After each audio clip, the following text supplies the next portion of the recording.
Maraming salamat po, Ginoong Pangulo, at sa atin pong pinunong mayorya. Bago ko po umpisahan ang aking manifestasyon, meron lang po akong isang maikling video.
Ginoong Pangulo, February 25, 1986 po, nang kinidnap si Pangulong Ferdinand Marcos Sr.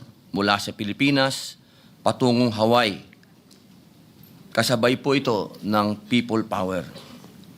September 7 po, 1993, nailipad ang katawan ni Ferdinand Marcos Sr. mula sa Hawaii papuntang Pilipinas.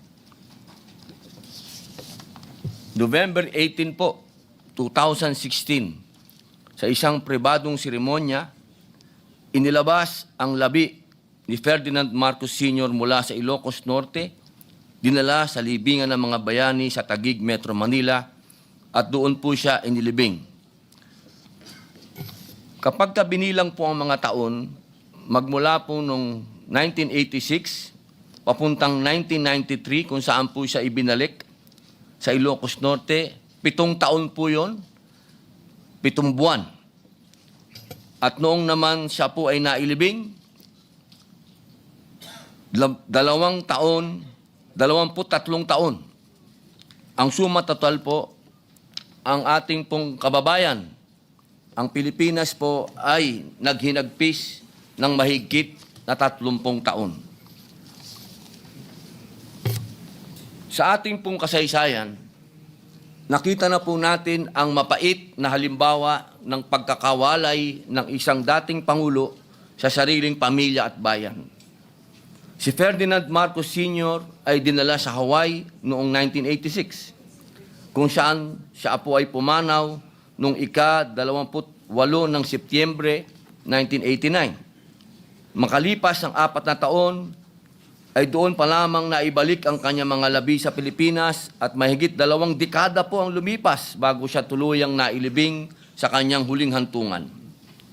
Isang sugat po ito na iniwan sa ating kaisipan at kasaysayan. Ngayon po, mga mahal kong kasama, nasa atin po ang pagkakataon. Ang ika-20 Kongreso ay may kapangyarihan at pananagutan na putulin ang ganitong siklo.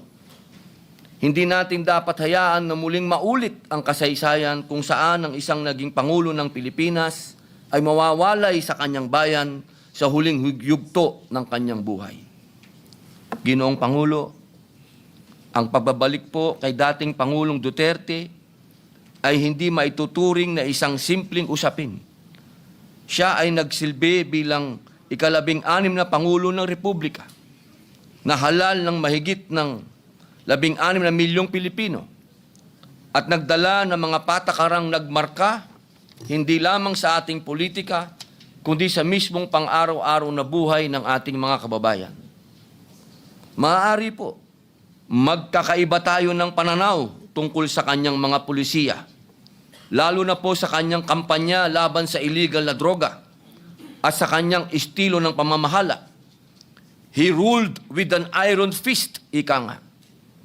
Ngunit, hindi matatawaran ng katotohanan siya ay naging halal na Pangulo, pinili ng taong bayan, at nanungkulan ayon sa ating konstitusyon. Kung meron mang pananagutan, dapat itong harapin dito mismo sa ating sariling bayan, sa ilalim ng ating batas, at hindi sa hukuman ng mga banyaga. Ito ay usapin ng katarungan at kasarinlan.